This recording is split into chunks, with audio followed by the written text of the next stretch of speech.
শুরু থেকে আমাকে বলা হয়েছে যে এখানে যারা ককবরক জানেন না তাদের উদ্দেশ্যে বাংলাতে কয়েকটা কথা বলবেন। ককবরকেও বলতে চাই, বাংলাতেও বলবো, কিন্তু একটা ল্যাঙ্গুয়েজ বাই কক সাউই অর যত বুঝিয়া আবো সাওয়াইছে। আমি শুরু থেকেই ছিলাম এখানে।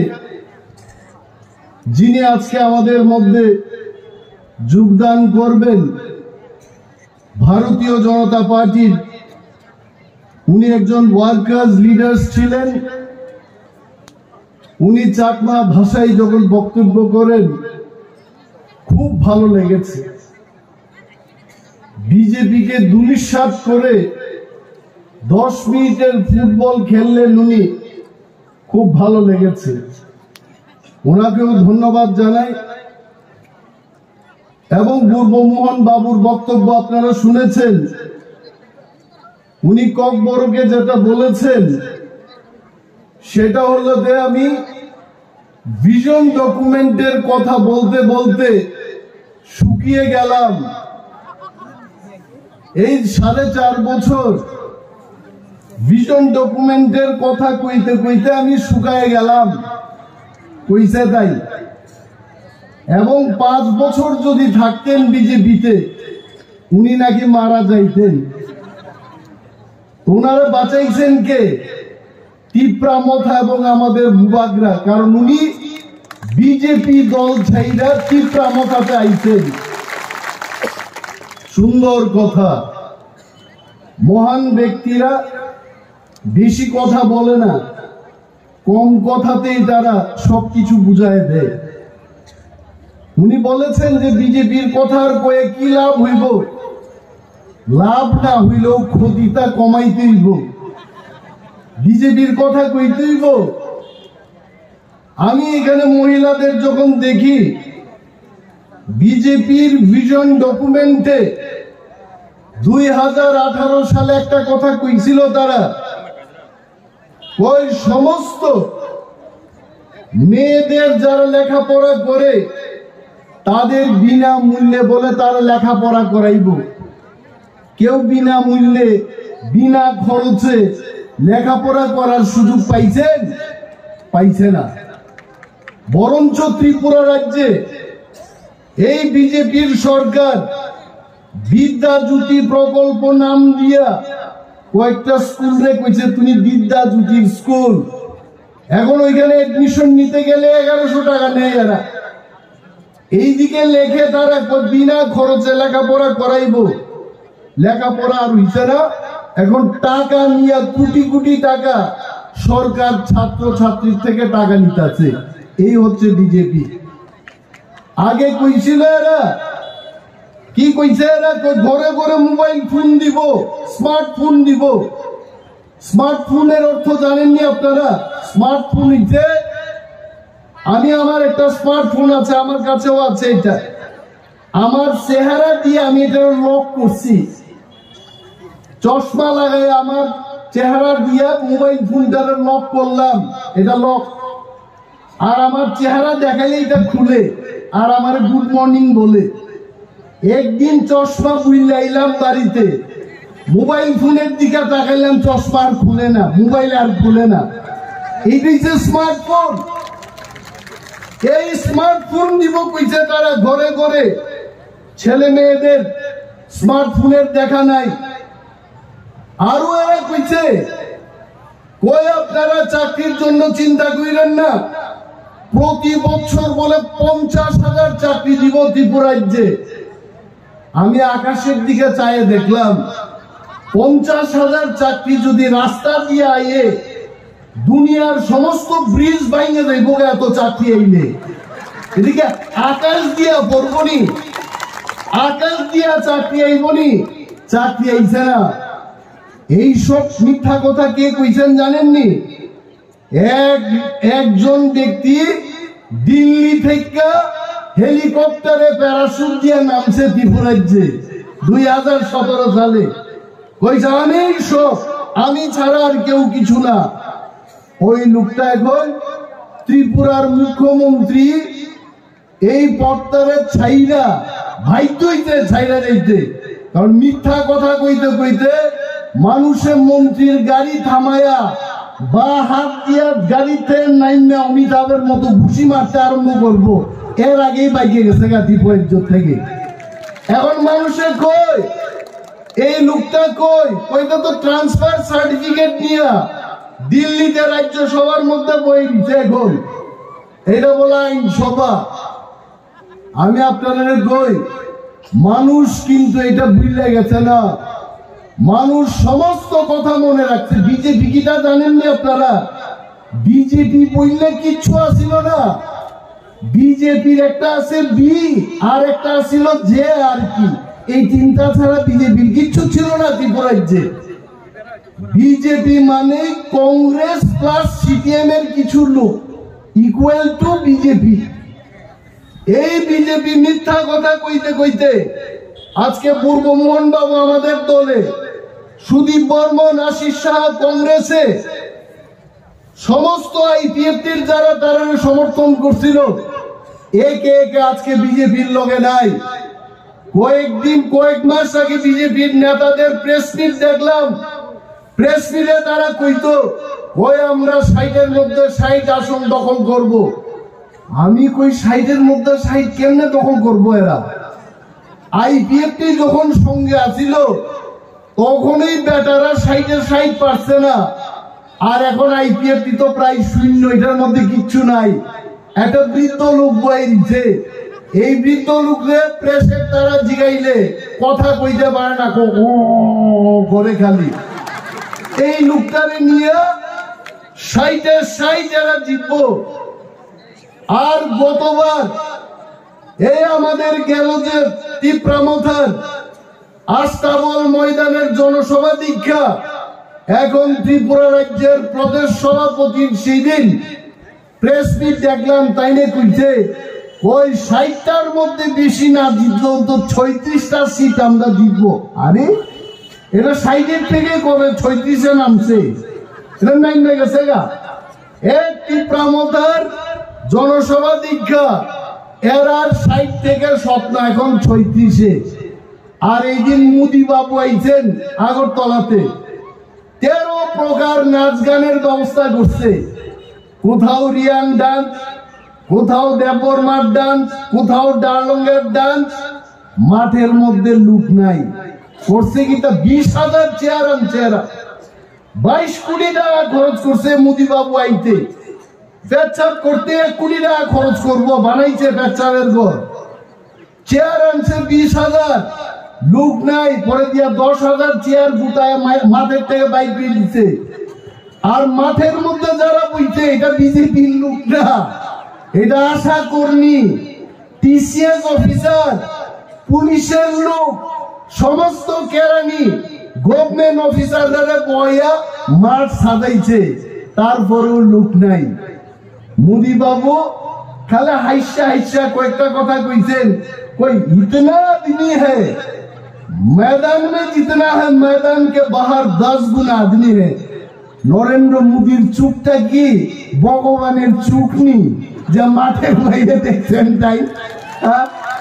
নরেন্দ্র মোদীর চুপ কেমন নিব?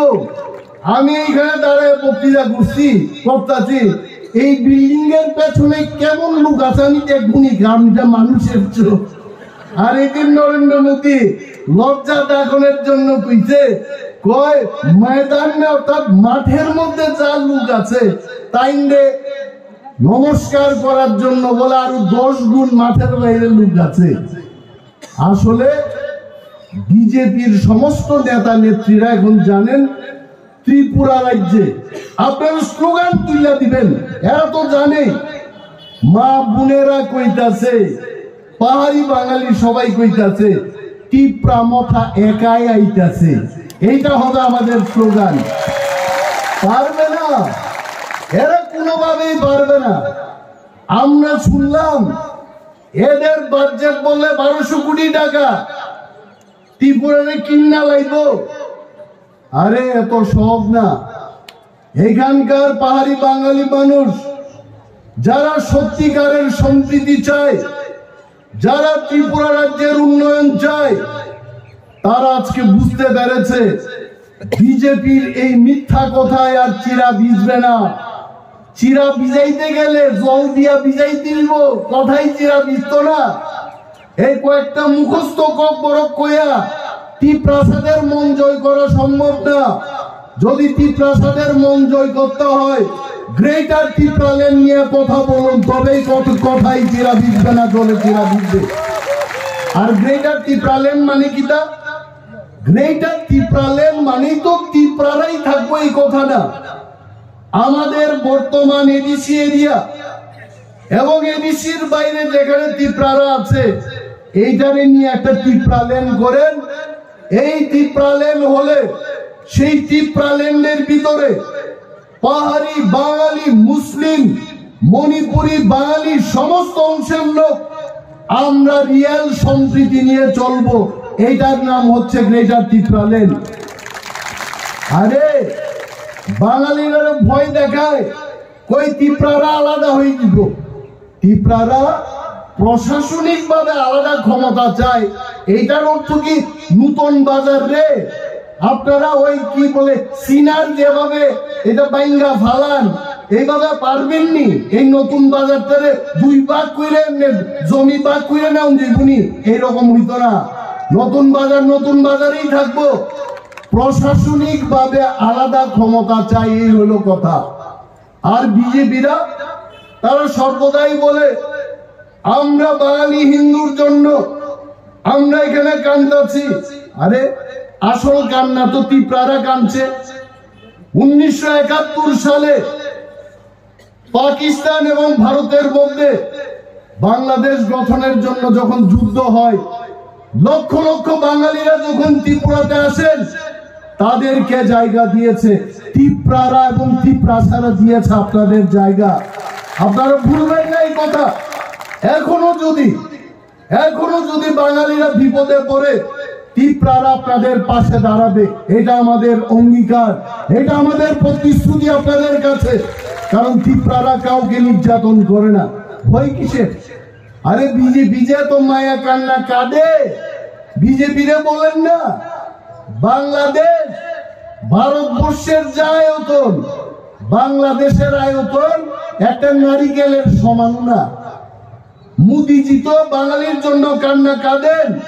মোদিজিরা বলেন 1 ব্যাটালিয়ন ইন্ডিয়ান আর্মি পাঠায় বাংলাদেশের লোক যুদ্ধ করতে, এখানকার বাঙালিরা বাঁচাইতে। এটা করতো না মোদিজি। কারণ কথাই এরা বাঙালিদের ঠকাইতে আইতে।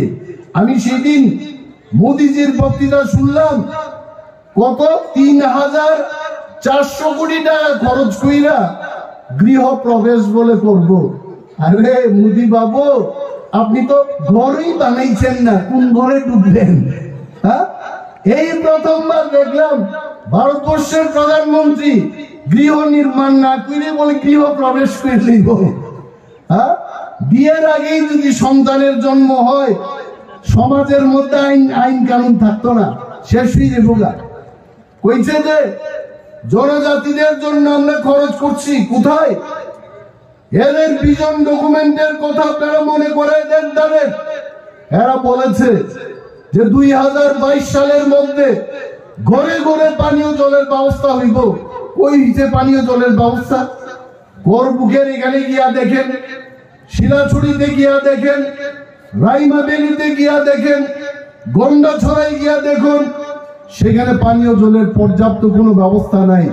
তারপরও লজ্জাবিহীন ভাবে দেখবেন ফটো টটু লাগাই রাখছে। কখনো মোদিজির চুপটারে দীক্ষা কুত্তাও বাগে অনেক সময় এইভাবে ফটো তুলতে গিয়া।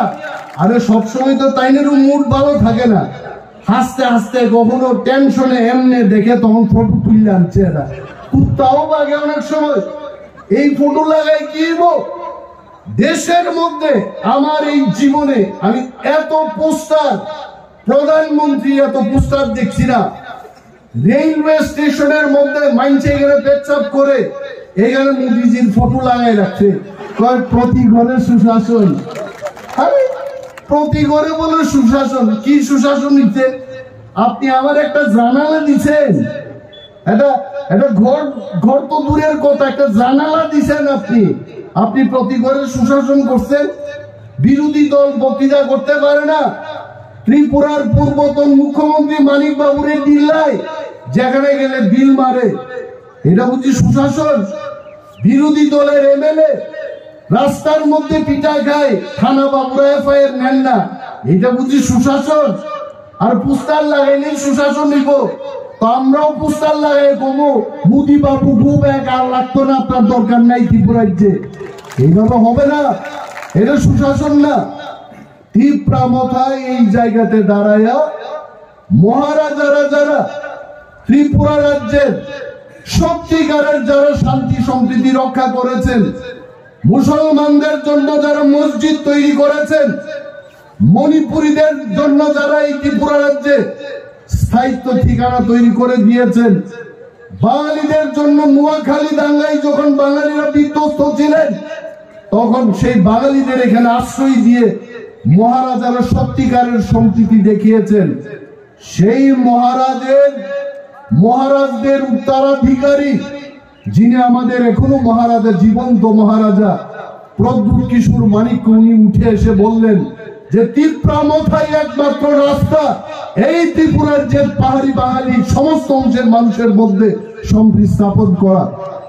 এই ত্রিপুরা মাথা আমাদের শুধু ত্রিপুরাদের নয়, আমরা আপিল করব নতুন বাজারের প্রতিটি মানুষ, শান্তিপ্রিয় মানুষ, গণতান্ত্রিক যারা এই দেশের নাগরিক, যারা সত্যিকারের সুশাসন চায়, গরিব মানুষের যারা উন্নয়ন চান, আপনারা ত্রিপুরা মাথা দলে যোগদান করুন। ত্রিপুরা মাথা কোনো জাতি, কোনো ধর্মকে আঘাত করে আমরা শাসন করব না, এটা আমাদের ওয়াদা।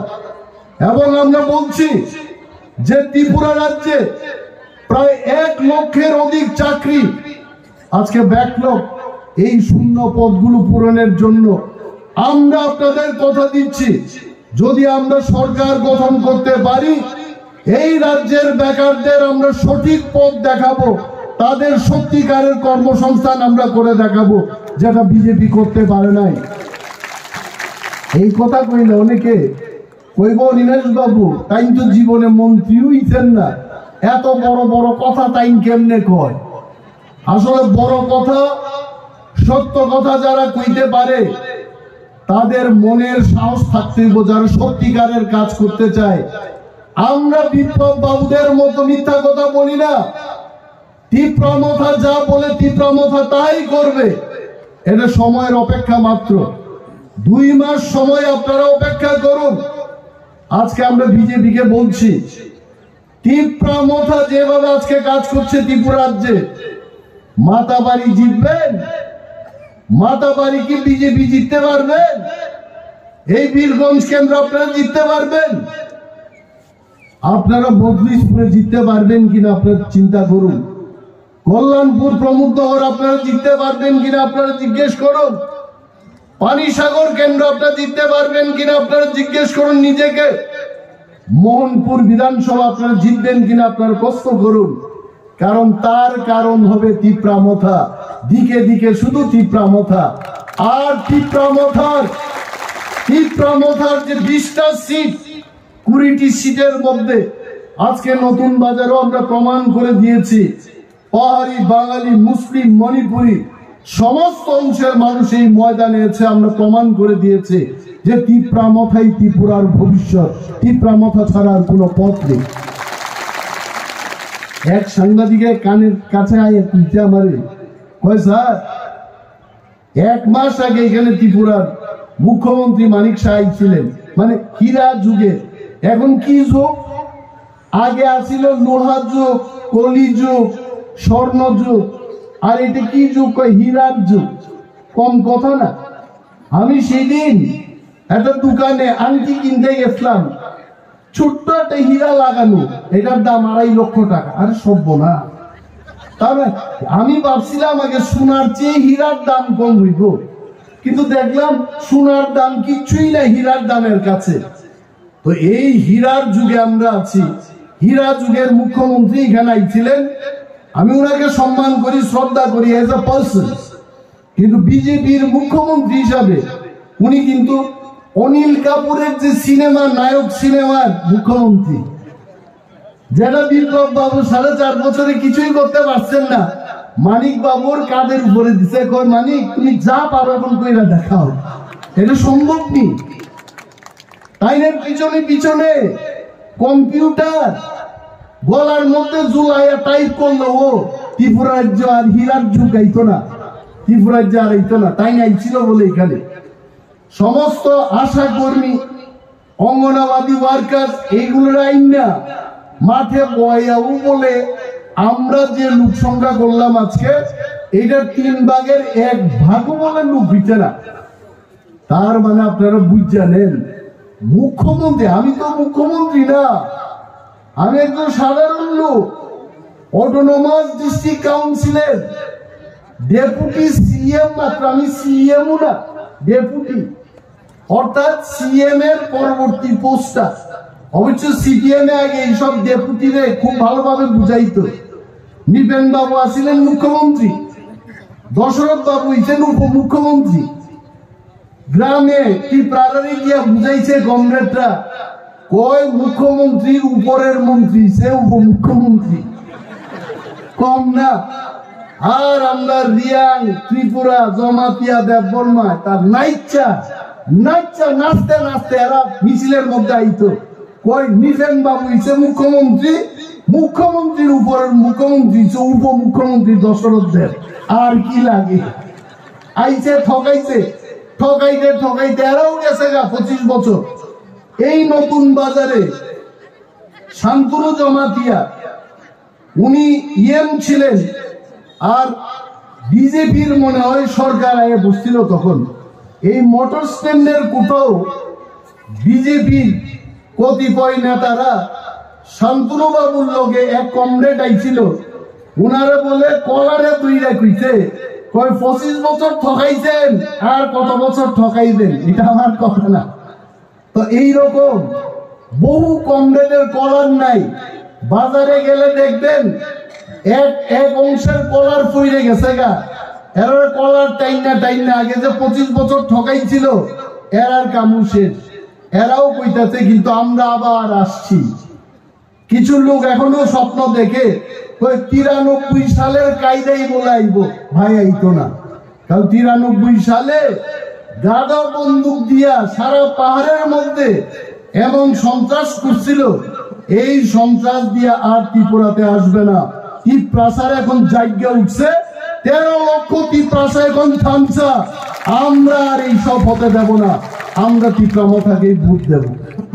মানুষে কয় সেদিন মোদি বাবুর প্রোগ্রামে কিছু ত্রিপ্রারা গেছিল, এক মহিলা লিপস্টিক দিয়ে আইছে, আরে সব বনার পিছনে আগে ঝিলিক জ্বালাক মাইরা আইছে, এটার মধ্যে আয়া সাংবাদিকের জিগাইছে, কয় ম্যাডাম আপনারা কেন মঠার মধ্যে থাকেন না, আপনারা থানসার মধ্যে কেন নাই, আপনারা বিজেপি এই জনজাতি মোর্চা আইছেন কেন? মহিলা কিছু না জানলে কিসে কয়, আমরা গ্রেটার ত্রিপুরাল্যান্ড চাই না, আমরা উন্নয়ন চাই, মোদিজি খুব সে উন্নয়ন করতেছে, এই কারণে আমরা আইলাম। মহিলারাই সাংবাদিকরা প্রশ্ন করছে, আপনার এলাকাতে কি পাইছেন বিজেপি আসার পর? মহিলা কইছে কিচ্ছু পাইছি না। এটা হলো উন্নয়ন, বুঝছেন তো আপনারা? কি উন্নয়ন কইছে আপনারা দেখেন, আমি তো অবাক, মাথার মধ্যে কিচ্ছু আছে। আর একজন জিগাইছে, কয় আপনারা এই 4.5 বছরে বিজেপি যে করছেন কি পাইছেন? কয় আমরা একটাই পাইছি, পাতাল কন্যা জমাতিয়া। কইছে এরা, কয় আগে চাঁদা করতে করতে এখন মানুষেরা চাঁদা ফেরত দিতে পারে না, ভয়ে সরকারি পুলিশ পাইব দীক্ষা বিজেপির মধ্যে জাম দিছে পাতাল কন্যা। কইছে এরকম।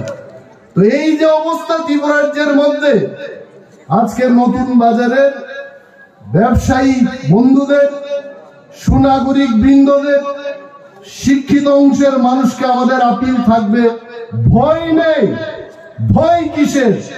সত্যিকারের শান্তি সম্প্রীতি রক্ষা করবে ত্রিপুরা রাজ্যে বুবাগ্রার তীব্রামথা দল। এই দল সরকার গঠন করবে। আপনারা আসুন, দিকে দিকে যদি আমরা মানুষের মধ্যে যদি আমরা অ্যালায়েন্স করি, মানুষের মধ্যে যদি আমরা জোট বাঁধি, এই জোটকে কেউ পরাস্ত করতে পারবে না। কিন্তু যদি আপনারা মনে করেন, কেউ যদি মনে করেন কংগ্রেস আয় বলবো, আরে আমি কংগ্রেসের বিরুদ্ধে বক্তব্য করব না। কংগ্রেসের যে অবস্থা হইতেছে, ত্রিপুরা রাজ্যের কথা আমি বলছি না, এরাও বিজেপির বিরুদ্ধে বিরুদ্ধে লড়াই করছে, আমরা সাধুবাদ জানাই। কিন্তু কংগ্রেস কইরা যদি বীরগঞ্জ কেন্দ্রে আপনারা জয়লাভ করতে না পারেন, জোট ছাড়াই আমি মনে করি যদি বিজেপিকে পরাস্ত করাইতে চান, বীরগঞ্জ কেন্দ্রে সিপিএম হোক কংগ্রেস হোক, আপনারা তীব্রামথাকে নীরবে সমর্থন করুন।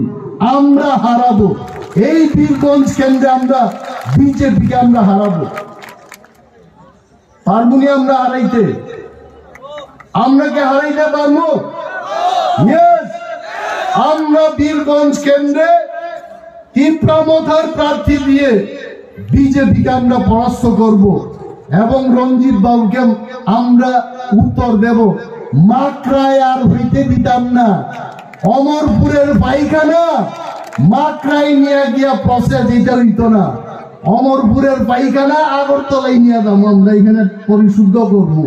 দেখো মাইনছে, দরকার পড়লে মুদি বাবুর বাড়ির সামনে গিয়ে আমরা কারখানা বানাবো অমরপুরের পায়খানা নিয়ে।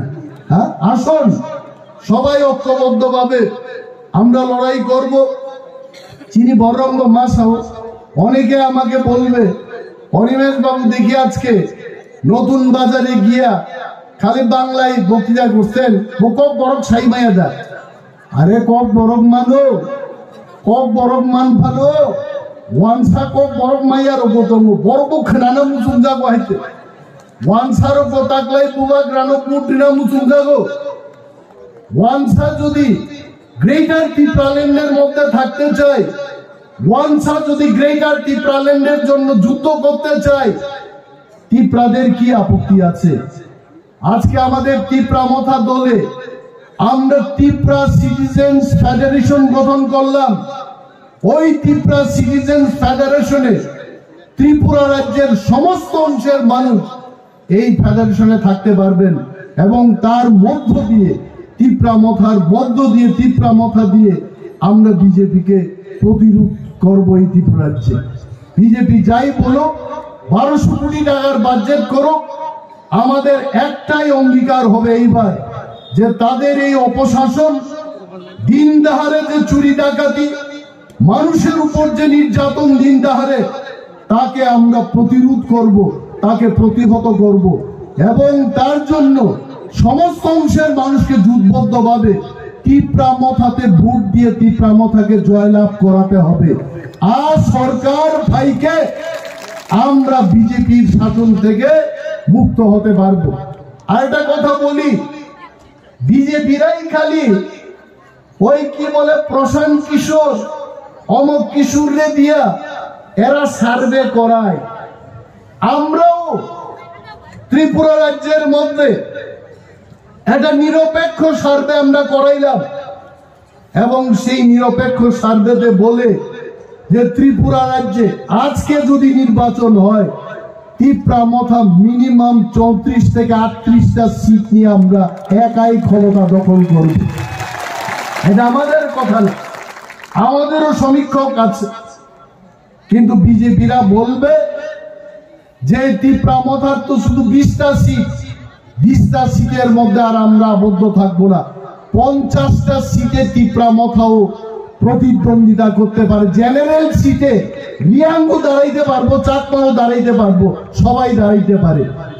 আর 10টা সিটের মধ্যে, এসসি সিটের মধ্যে আমরা এসসিদের প্রার্থী দিয়ে এবার একের বিরুদ্ধে এক প্রার্থী দিয়ে বিজেপিকে আমরা শিক্ষা দেব।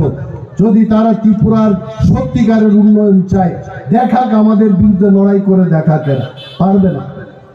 বন্ধুগণ, বক্তব্যের জন্য অনেক কথা আছে, বেকারদের জন্য কথা আছে, মহিলাদের জন্য কথা আছে, ত্রিপুরাজ্যের সার্বিক পরিস্থিতি নিয়ে কথা আছে। আমাদের নির্বাচনী প্রচার চলবে, আরো মিটিং মিছিল হবে। যারা দূর থেকে এসছেন তারা বাড়িতে যাবেন। আমরা সত্যি আজকে আনন্দিত যে নতুন বাজারের স্কুল মাঠে আজকে আমরা প্রমাণ করতে পেরেছি। অনেকে বলেছে যে এই প্রথম নাকি ইন্ডিজেনাস ত্রিপ্রাসারা এই বড় একটা প্রোগ্রাম করে দেখাতে পেরেছে। কিন্তু আমার জানা মতো টিউজেস থাকাকালীন টিউজেস বেশ কয়েকবার এই মাঠে তারা প্রোগ্রাম করেছে, কিন্তু তার চাইতেও বেশি সংখ্যায় আমাদের ত্রিপ্রাসার আজকে আমাদের জনসভায় যোগদান দিয়ে এই জনসভাটাকে ঐতিহাসিক একটা জনসভায় পরিণত করেছেন। এই কাবাং আংকক সালিয়া বিশ্বাস রাখুন, আত্মবিশ্বাস নিয়ে ত্রিপ্রামথাকে সমর্থন করুন, ত্রিপ্রামথায় যোগদান করুন। ত্রিপুরায় নতুন একটা ইতিহাস সৃষ্টি করার জন্য সবার সমর্থন চেয়ে আমার সংক্ষিপ্ত বক্তব্য এখানেই শেষ করছি। ত্রিপ্রামথা আইগ্লক্তম, বোবাগ্রা আইগ্লক্তম।